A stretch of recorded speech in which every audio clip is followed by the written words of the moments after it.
Welcome back to the Real News Network. I'm Sharmini Pires coming to you from Baltimore. I'm in conversation with Michael Nevradakis. He's a critic of the new SYRIZA government in Athens, and Michael is host of Dialogue radio program, and he is also a contributor to several publications like Truth Out. Thank you again for joining me, Michael. Thank you for having me. Michael, in our first segment, we talked about the polling in Greece and how polling is used to flex political muscle. And if you haven't seen that segment, you should go back and look at it. And we were just getting into the conversation on how SYRIZA government is managing the delivery of their campaign platform. And now we're going to talk about in particular, how they're going to deliver on ending the austerity measures. So let me ask you, so far, what the government has announced and said what they were going to do appears to be consistent with their platform. Why do you think it's not? Well, it's consistent with what they were saying in the past month or two, or really what they were saying since the September speech that was given by Tsipras in Thessaloniki, where he announced SYRIZA's political platform. It's not really consistent with what SYRIZA was saying in its entirety. Earlier than that, going back to the elections in 2012, for instance, when SYRIZA finished second in both the May 2012 elections and the June 2012 elections. I don't think there's anyone, or I don't think there's many people really that disagree with a lot of what SYRIZA is saying even now, raising the minimum wage back to pre-crisis levels of 751 euros. That sounds like a very good thing, even though even 751 euros is not a lot of money. Before the crisis, there was the so-called G700, the 700 euro generation of overeducated and underemployed youth. But it compared to the minimum wage of 300 or 400 euros that we've seen in the past few years, it's certainly a big improvement. So I don't think there's going to be too many complaints there, except from supporters probably of the previous government. I don't think there's going to be too many people complaining about stopping the nationalization, the privatization, of Greece's airports and many of Greece's harbors as well. All of these things sound good. And I don't doubt that they will probably do some of these things because they do have to deliver on some of their promises. This is, however, where things get a little sticky.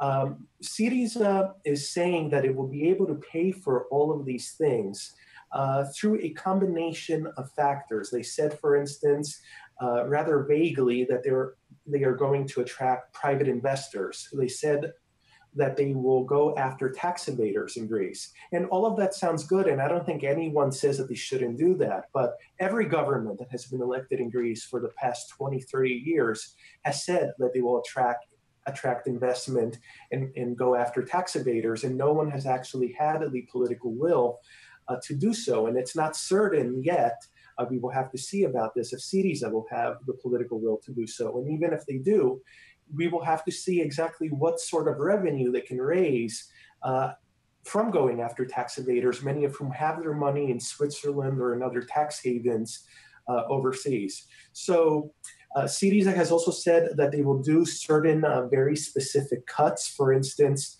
I saw Yannis Varoufakis, the new finance minister, on television yesterday saying that he will rehire cleaning women that were fired. They were cleaning women at the Ministry of Finance in Athens, and they had built an encampment outside the ministry and were there for several months. He said they will be rehired, and that the funds to rehire them were obtained by letting go of some economic advisors that were on the payroll of the finance ministry. So that sounds reasonable as well. But the issue here is that these are relatively small potatoes. We're talking about very small numbers compared to the big picture. And SYRIZA hasn't really given very concrete answers as to how it will manage on a national level and on a longer term basis to pay for all of these things that it has promised, when it can't really even tell us how much it expects to raise by going after tax evaders, and when it can't even when there's really no reason to even be certain that this is going to happen. And they've talked about attracting private investors, foreign investors. They haven't said any particulars about how they plan to do this. So it's all kind of vague. Michael, this is days into the SYRIZA government. It's a little premature to be attacking them on this front, in the sense that they're still getting their plans together of how they're going to do what they have promised to do. And there's no reason to doubt their intention, except for what you're saying is that they have already moved from their original SYRIZA platform 2 years ago to now. Now, the complexity of the situation here in terms of governing and in terms of inheriting the huge debt and the situation they're in is not unlike other left governments who've had to come to power and tackle these situations. Now, one question is really the issue of whether you renegotiate the debt or you default on the debt. Where do you stand on this issue, and what do you think SYRIZA should do about it? Well, the first thing that I think SYRIZA should do, and this was something that they were talking about until about a year ago, is to perform an audit of the debt to see what percentage of this debt is legitimate and which percentage of the debt is what is considered in international legal terms odious debt or illegitimate debt. And the sentiment is that a pretty significant percentage of the debt is odious debt. I can't give an exact number. I've seen all sorts of estimates from very low to very high, but there's certainly a sentiment that a portion of it, whatever that portion is odious, is illegitimate, and should not be paid back under any circumstances. So that's the first thing that and there is legal framework to actually argue this in international courts. Are they actually looking into this? I don't believe they are. They avoid raising this issue. They've been avoiding it as of late, but there is precedent. As he said, there have been many countries, including in Latin America, that did perform international audits. And they actually brought in international advisors and international economists as well to perform these audits. And after performing them, they did go ahead and write down that portion of the debt that was considered to be odious and illegitimate. So I think that's something that SYRIZA should absolutely do. From that point forward, I think that SYRIZA could take a number of other actions that would sort of bring it back into a position of strength. And I think coming back to the issue of the Grexit, even placing that on the negotiating table is something that SYRIZA should very strongly consider. I think that it's something that the European Union, a troika, does not want to happen because of the contagion effects. Why do you think they're not considering it? Because there's enough forces within the SYRIZA coalition now that is actually advocating that, and radical elements of the SYRIZA party itself. For example, Kostas Lapavitsas has also argued and still remain true to that position, although the official leadership has advised probably him not to do that.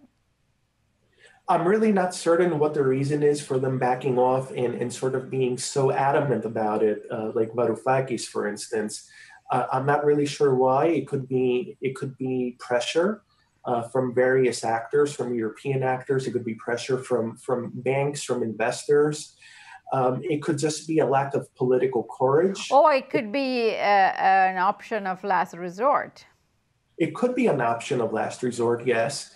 And it's possible that it is, and they are not admitting it. But so far, the rhetoric has been very adamant, except from certain individuals within SYRIZA who are not, by the way, for the most part, in ministries and in very high-level positions. The rhetoric, for the most part, has been very adamant in favor of a Grexit. And it's possible, not in favor of a Grexit, I'm sorry. And I think that perhaps they might even also, to an extent, be influenced by the opinion surveys that we were talking about before, the ones whose validity could be called into question when looking at some of the other numbers that they've presented on other issues recently. Right. Michael, I want to thank you so much for joining us, and I would like to take up a few more issues in our next segment, if you don't mind. Absolutely. Thank you very much for joining us on the Real News Network.